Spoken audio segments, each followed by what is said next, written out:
De retour pour cette troisième et ultime map, Able qui ne se laisse pas faire et qui va aller chercher la carte décisive. On va sur Inferno et Inferno, ça a l'air d'être un petit peu leur maison, un petit peu leur hood. À voir si Virtual va être capable de se remobiliser pour aller se qualifier pour le LAN face aux joueurs d'Able qui les ont clairement déstabilisés sur New. Ouais, clairement. Et j'imagine que Front et Chuck vont être en grande forme parce qu'ils ont pris 10 minutes à joindre le serveur. Donc, sans doute qu'ils faisaient quelque chose là, pour se remettre dans la partie. Eux qui viennent de gagner quand même une partie serrée, mais on se doutera bien que c'est important de se réhydrater et tout. On a pris le maximum de temps chez les deux joueurs des balls, deux boomers littéralement. Donc, on ne sait pas trop qu'est-ce qu'ils ont fait, mais ils connaissent la formule. Ouais, le knife round qui s'est clos à l'instant, remporté par Able. Pour l'instant, pas de prise de décision. Able qui va faire son choix si c'est fait. Attendez, je suis un petit peu perturbé. Mais a priori... De toute façon, on en parlait tout à l'heure. Ouais, c'est ça, ça en débat, ça prend son temps. C'est samedi soir, hein, après tout. Et finalement, on va rester dans le camp de la défense. Tu en parlais tout à l'heure, hein, généralement sur Inferno, on va préférer rester en CT. Et ce pistol round qui va démarrer d'ici quelques petites secondes. Effectivement, mené, là, on voit l'attaque menée par Tensky et avec son utilité, une smoke et un molotov. Donc, le joueur le plus agressif de son équipe qui n'aura pas d'armure pour commencer. Même chose de la part de Jay là, qui va avec smoke flash. Donc, 3 kits de Kevlar et 2 kits d'utilité. Donc, on va aller tous ensemble au second mid, mis à part Jay qui va attendre, possiblement pour les flasher. Une smoke banane peut-être qui va suivre. Mais là, si KRL trouve le pic, il y aura beaucoup d'argent qui va tomber. On ne pourra récupérer que seulement qu'une utilitaire. Et ce sera la smoke dans les poches de Jay. Alors que le reste de l'agression au niveau de l'appartement, par contre, c'est un all spot. C'est un boiler spot en partie, un palace smoke de l'autre partie. Donc une smoke au niveau du top mid et une flash pour envoyer une push au niveau du A. Ah, et excellente molotov là dans le bac à sable pour aller déloger Senpai et cet assaut du bon Sita, mais la défense qui tient bon pour l'instant. Le doublé de Chuck assisté par Kizzy également et Able qui arrive à remettre les compteurs à égalité. Surtout qu'on avait enclenché déjà la rotation, on se doutait un petit peu, on avait lu dans le jeu de nos adversaires. La bombe est posée, le 2 contre 2. On va y aller en doublette, les angles de couverture réciproque entre KRL et Front, la flash pour aller gêner un éventuel joueur dans le bac à sable, c'est fait, mais KRL qui fait le doublé impeccable pour répondre à l'élimination de Jay et aller chercher ce pistol round pour Able. Ouais, KRL est en train de se transformer en joueur vedette devant les yeux de tout le monde. On le savait qu'il avait un talent incroyable pour fraguer, mais là en plus le fait contre une grosse équipe de Virtual et le fait constamment. Là. Un autre clutch remporté par sa part et une fois de plus un départ canon. 99 DDR et un M4 d'acheter immédiatement. Donc, ce retake réussi de la part de Able sans kit, 2 contre 2 qui est converti. Et on le sait, Inferno, c'est une map extrêmement difficile pour ce qui est des retakes. Évidemment, dans les rondes de pistol, c'est différent. Armement égal et il n'y a pas vraiment de temps pour se setuper. C'est intéressant de voir Able réussir déjà un retake dans la partie. On a force buy quand même dans le camp virtuel. 3 Galil, une AK, un Scout, Kevlar Casque. Vraiment, on a pris un gros pari. Et ce qui rend les débats en termes d'équipement quasiment équilibrés, hein, malgré la victoire des Balls. Control map, pardon, excusez-moi, j'ai le nez qui gratte. Control map, et finalement, on va s'orienter vers une prise de banane un petit peu tardive. On a laissé passer les éventuelles couches de stuff. Senpai qui est là juste pour prendre l'information, la flash qui va le prévenir et déclencher instantanément son lancer de fumigène. Justement, un peu comme on l'a fait de l'autre côté de la carte là, sur New, Able qui avait obtenu le bomb plant et on forcé. Il y avait l'avantage de l'armement, mais c'est la même chose, effectivement. L'avantage de planter, et on le savait, donc c'est pour ça qu'on a investi 3 M4 et 2 FAMAS. Par contre, ça fait en sorte qu'il y a moins de grenades pour défendre le 7OB qui va être sous pression éventuellement. Si l'autodirecteur nous permet de voir ce push-là, alors que Gabi et KRL ont un duel au mid, Gabi qui tente de lurker va se reprendre la main dans le sac. Là, la bombe qui va quitter le B pour l'instant. Il y a 3 joueurs qui vont se regrouper. Et là, pour l'execute au niveau du side, justement, bravo. Et là, il y a deux joueurs bien placés. Il y a Chuck, entre autres, qui est là. Tensky qui trouve le drain, mais Senpai, ignoré derrière la smoke, trouve 2 kills dans le spray. Superant est seul contre les 4 joueurs restants. Il est par le bomb plant au niveau du First Oranges, en sécurité pour l'instant.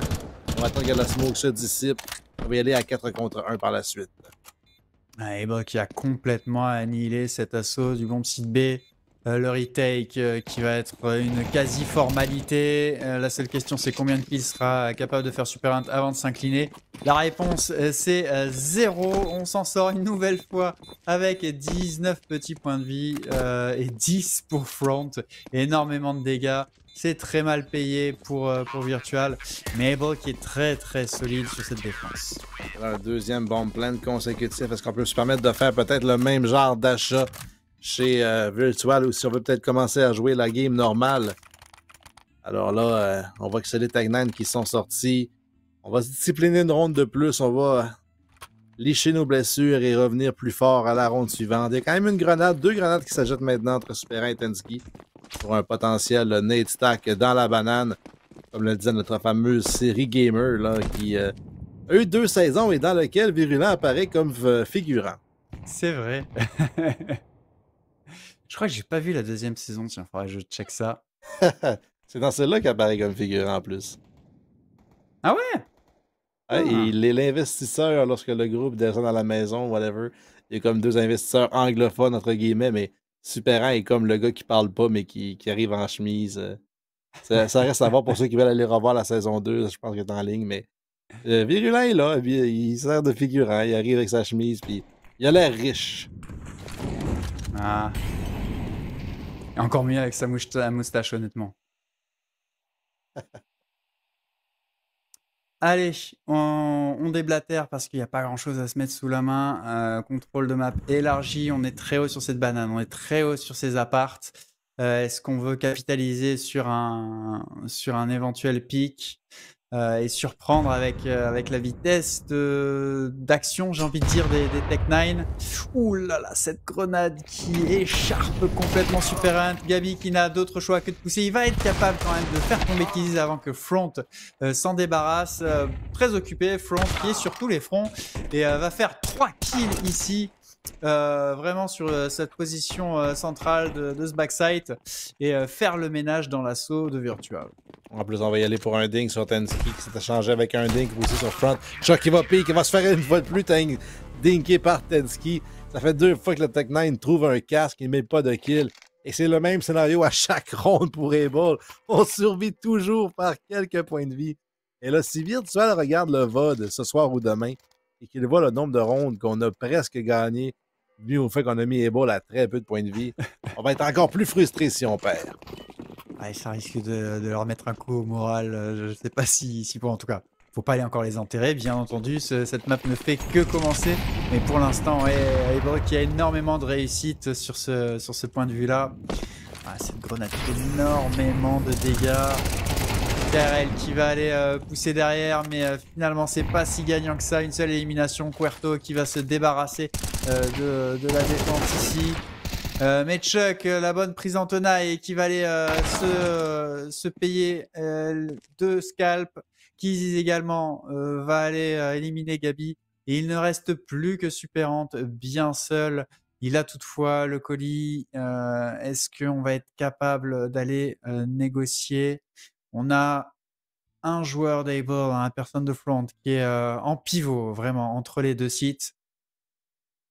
Donc, dans l'immédiat, Super Ant va être capable d'aller chercher un premier 1 contre 1. Mais il va falloir le remporter et le remporter vite avant que les soutiens arrivent. Voilà, top qui est appelé par Chuck. Le bruit en plus de Super Ant qui brûlait dedans. Donne l'information. Et quel timing sur l'utilitaire là-dessus. Je ne sais pas à quel point on peut se tamer de cette façon-là. En plus, on avait Smoke, Molotov et Flash disponibles chez Super Ant. On est allé pour le contact et l'anticipation était parfaite. Ah, le manque de réussite était total dans cette histoire. Hein. Le bruit de la chair qui brûle, qui le dénonce. Rien n'allait pour Super Ant sur ce round-là. Ah, mine de rien, c'est un départ canon encore une fois pour Eboll, comme on le fait souvent d'ailleurs. On remporte les 4 rondes pour la 3e fois en 3 cartes. Il n'y a eu aucun succès au niveau de la banane chez Virtual, donc on n'a pas été Du côté du B cette fois-ci, on y va avec 4 aux appartements et potentiellement un all spa parce qu'il y a des flashs sur le joueur au niveau du mid. J'ai l'impression que certaines flashs de la part de Jay qui vont être utilisées. On pousse dans le moteur par contre chez Quarto, un kill facile pour Kizzy. Encore 3 joueurs derrière ça. KRL qui trouve Jay durant ça là, les flashs qui vont être perdus au niveau du mid. Donc les joueurs vont devoir reculer là. Espérant qu'ils trouvent le trade sur KRL. Il y a encore une flash déployée. Mais Gabi était devant celle-ci. Il trouve le kill sur Kizzy. C'est encore possible de récupérer l'arme possiblement. Là, quelque chose qui tombe du side. Je pense que c'est l'arme en question qui n'a pas été récupérée par Gabi parce qu'elle a fait une chute au niveau du pit.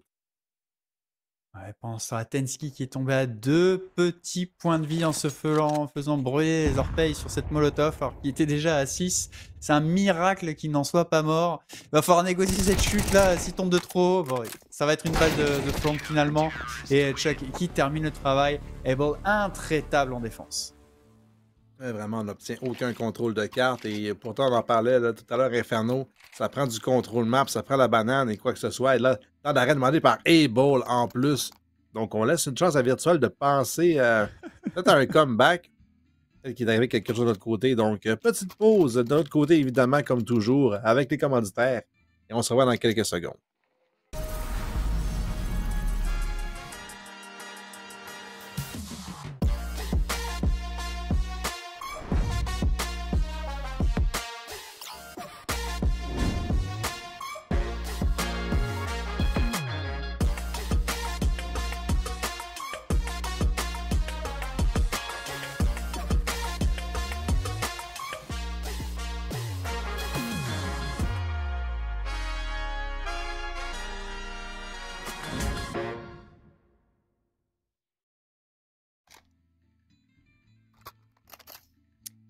Able qui a envie de faire durer le plaisir jusqu'au maximum pour cette fin des phases éliminatoires de cette coupe québécoise de Counter-Strike. Le time-out qui est pris pour souffler un petit coup, disserter un petit peu sur la direction. 5-0, est-ce qu'on aurait pu faire mieux que ça dans les rangs d'Able? Vous avez 2 heures.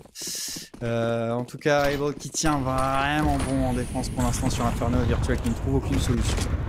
En plus, il y a un orbe maintenant dans les mains de Front pour prendre le contrôle d'une partie de la map. Pour l'instant, c'était le B. Mais on va se repositionner immédiatement vers le A. On va laisser Chuck et Senpai, le classique là, pour D et la banane ensemble. Qui était concédé par contre par le joueur de Able immédiatement alors que on la prend le lendemain, mais sûrement chez Virtual. On prend des grenades pour s'assurer qu'il n'y a personne qui joue proche non plus. Donc la partie 1 de ce défaut est réussie. Prendre la banane sans prendre trop de dégâts. Cet HE qui aurait pu faire plus de dégâts hein, sur un rebond un petit peu plus heureux. Pour l'instant, on s'en tire pas si mal que ça. Chuck qui est à 83 points de vie. Mais là, la défense qui ne bronche pas pour l'instant. On a toujours un joueur en pivot, en la personne de Front qui tient ce connecteur de loin. Mais à l'assaut, il s'oriente tranquillement vers cette banane, vers ce bomb site B. Tensky, Molotov en main pour essayer de limiter les angles défensifs. Mais on va se faire frustrer par un très beau timing encore de Molotov ici. Kizis qui fait tomber Gabi pour déjà commencer à déstabiliser un peu Virtual. Cet assaut qui est lancé sur ce bon Psita. Et Senpai qui tient bon, se paye le scalp de Tensky et n'est toujours pas mort. On n'arrive pas à les débusquer. On a un joueur dans chaque coin. Jay qui fait tomber Senpai. Mais derrière, c'est la défense d'Able qui se replie sur l'assaut de Virtual. Super qui se retrouve bien seul, récupère cette bombe, se fait brûler les fesses et va pouvoir planter. On a à peine le temps de se relever. KRL qui décale, lui en colle une et va chercher un 6e point pour Able. Alors le respect est disparu chez Able là-dessus. KRL qui n'a même pas attendu que la smoke se dissipe au niveau du CT a agressé lui-même derrière le Molotov justement pour trouver Superant qui aurait pu faire une feinte de planter, mais on n'y croyait pas. Le bombe plant qui était acquis quand même, donc l'achat qui est disponible, les 800$ de plus dans les comptes de tous les joueurs de Able, plutôt de Virtual.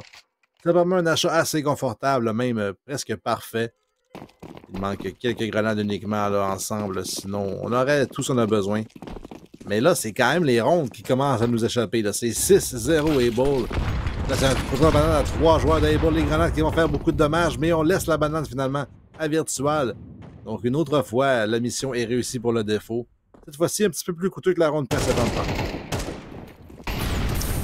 va pas perdre de temps, on va directement aller pénétrer sur ce bomb site B. Et c'est Senpai dans ses œuvres, le doublé, il est intraitable, la défense très très solide, c'est sa maison ici, on ne passe pas en B. Ou du moins sans subir perte et fracas. Et Virtual n'arrive pas à passer cette défense. Dable, Super Hunt également s'incline face à KRL. C'est du 3-0. On n'y arrive absolument pas. Et j'en avais parlé à quel point les beaux sont confortables sur Inferno, en train de nous le prouver. Un rare whiff de la part de Front sur un tir close range. Laisse une chance à Gabi de s'infiltrer quand même. Et la bombe est de l'autre côté du A. En la ligne, entre KRL et l'autre joueur qui défend, qui est Kizzy. Un kill facile pour KRL qui le prend dans le dos. Et Kizzy qui sort du small pit. Complète la ronde. Une 7e pour Ebo. Et c'est dangereux d'affronter des équipes qui sont confortables sur leur map pick. Ouais, et là, c'en est criant de vérité. Le temps mort réclamé cette fois-ci par Virtual qui doit absolument trouver très très vite des solutions pour limiter la casse. Nous, on va prendre une nouvelle petite page de pub au cas où il y a certaines que vous ne connaissiez pas encore par cœur. On revient tout de suite après.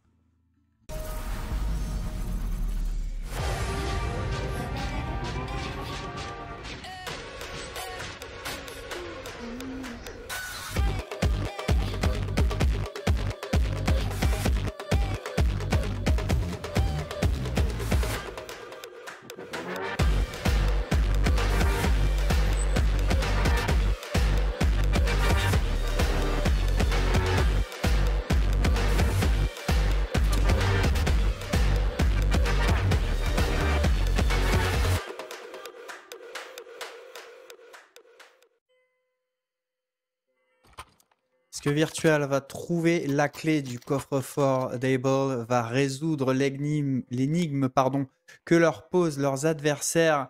Pour l'instant, on n'en voit pas l'once d'une possibilité, vraiment. Able qui est intraitable.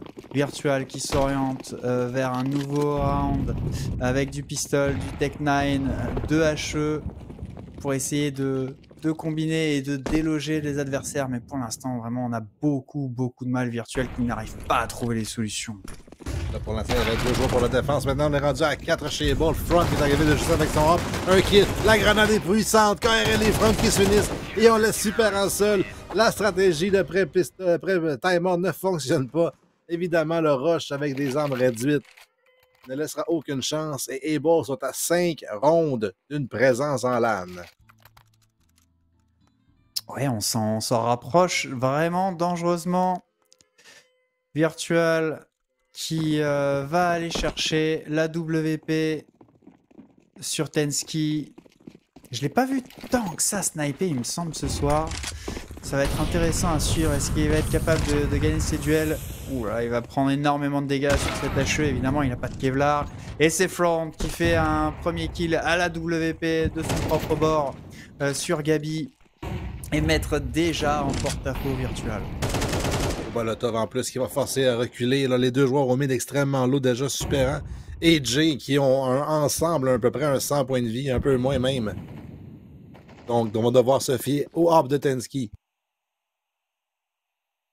Ouais, et puis on n'a pas le choix. Cette très bonne fumigène qui force le sniper à se replier et se retourner vers un rôle de soutien pour aller soutenir. Pardon, c'est un petit peu pléonasme, mais pour aller aider ses partenaires. Non, finalement, on ne va pas aller attaquer ce bomb site B. Est-ce que c'est de l'hésitation? Est-ce que c'est du fake? Je ne saurais dire, mais pour l'instant, pas mal d'utilitaires envoyés. Pour pas grand chose, on essaye de déséquilibrer la défense, mais du côté d'Able, la lecture est parfaite. Le joueur en soutien, en pivot, qui est là pour attendre cet assaut de ce bomb site B. La Molotov en plus qui reste, par contre, Jay va trouver un kill gratuit sur KRL. Senpai qui trade efficacement, la Molotov arrive enfin. Mais Super trouve le kill sur Chuck, plus que Senpai seul sur la side, il est aveuglé, il est trouvé. La rotation qui arrive un petit peu trop tard, on avait 3 joueurs pour défendre le side et on trouve seulement qu'un kill. Tensky a 11 points de vie. C'est à notre tour de jouer les héros avec peu de points de vie. Finalement, Front va le trouver. Kizzy arrive au niveau de City. Un angle difficile à retake. Super.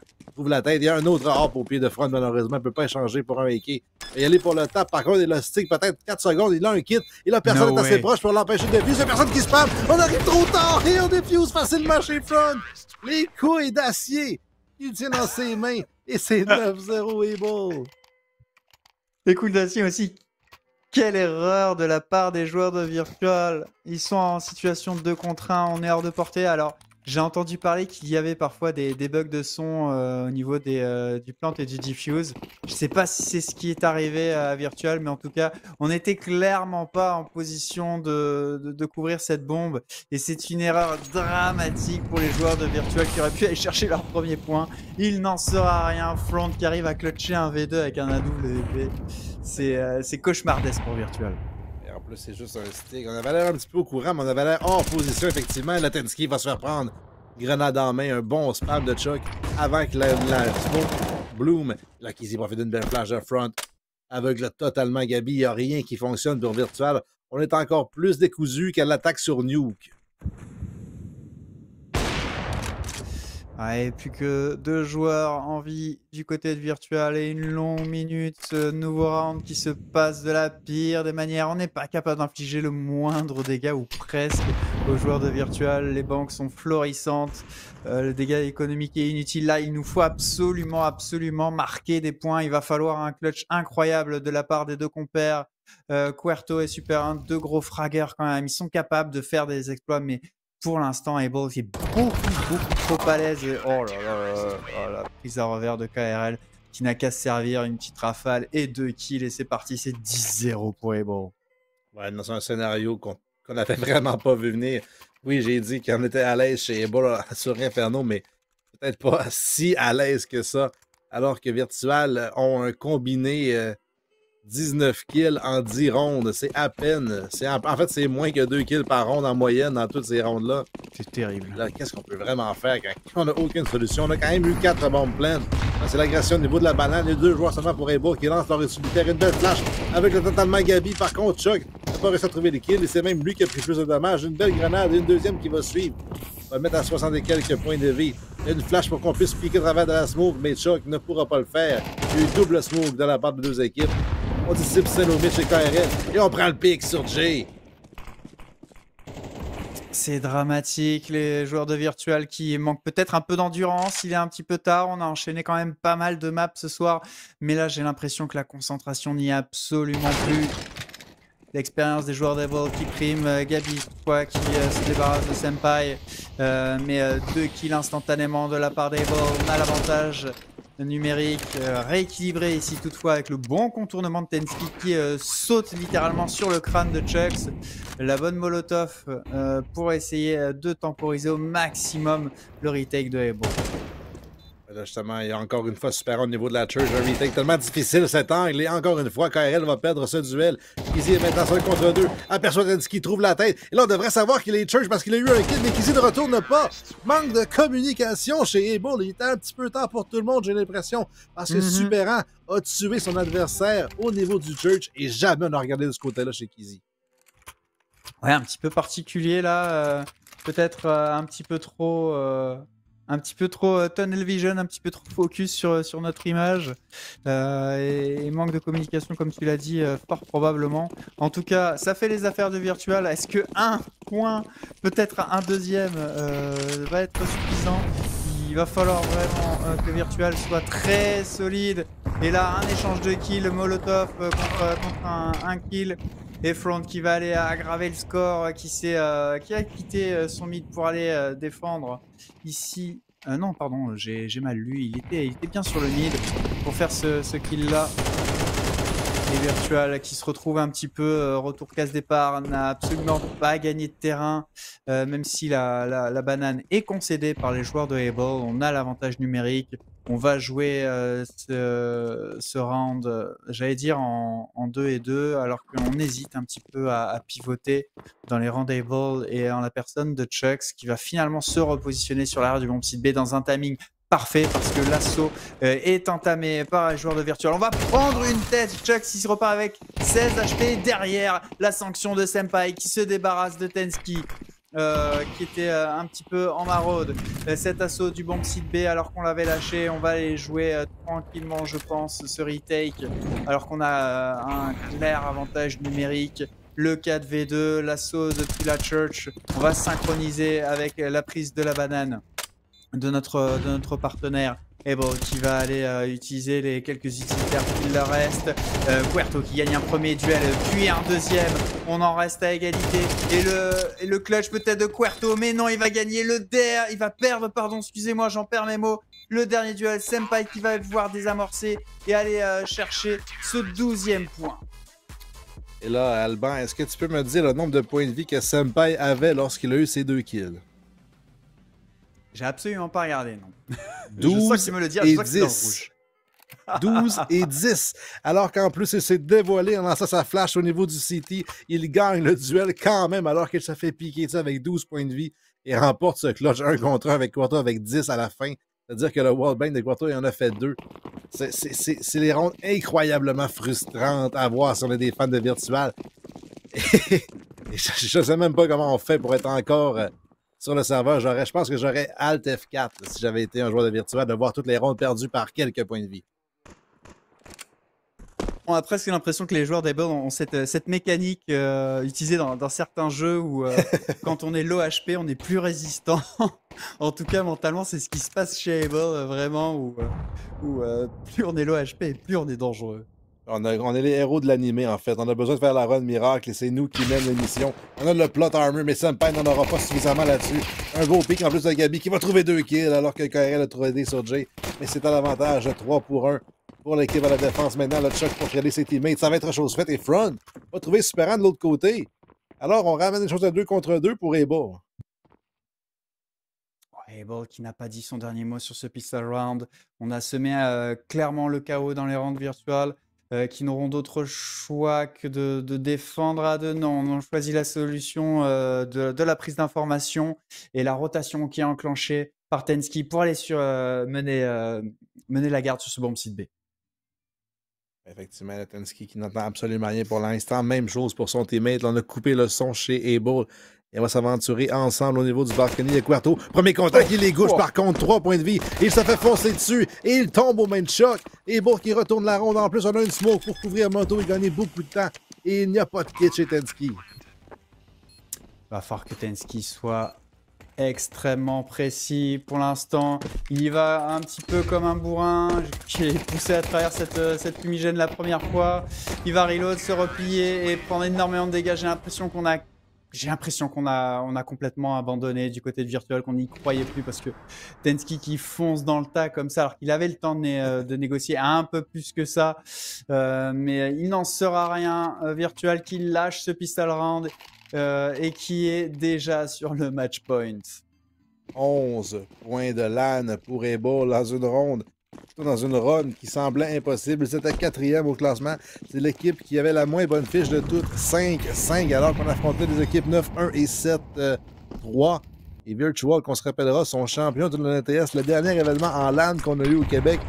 Là, il faut se défendre. Le KRL bien placé dans la banane en plus, a toujours devant lui. Il est devant la smoke, il prend l'agression, trouve la première tête de Tensky. Ne trouve pas le wellback, mais sort son Glock. On est totalement blind chez Quattro et on va tomber. Le bomb site B et la défense de la banane qui craque complètement, les rotations qui sont enclenchées en catastrophe. Super Hunt est toutefois déjà au contact parce qu'on ne s'est même pas engouffré dans la brèche. C'est un fake tout simplement et Super Hunt qui va aller coucher directement KRL, mais son partenaire ne va pas suivre. On va rejoindre nos partenaires Front qui repart au niveau de celui de Gabi qui va aller intercepter toutefois cet assaut de ce Bonsita, mais tomber sous les balles de Chucks, le Bonsita qui est en pleine possession de Able, la bombe posée et le retake. Jay qui se retrouve une nouvelle fois confronté, tout comme Super un torrent précédent, à ce mur, cette smoke si importante. On va aller chercher le boost.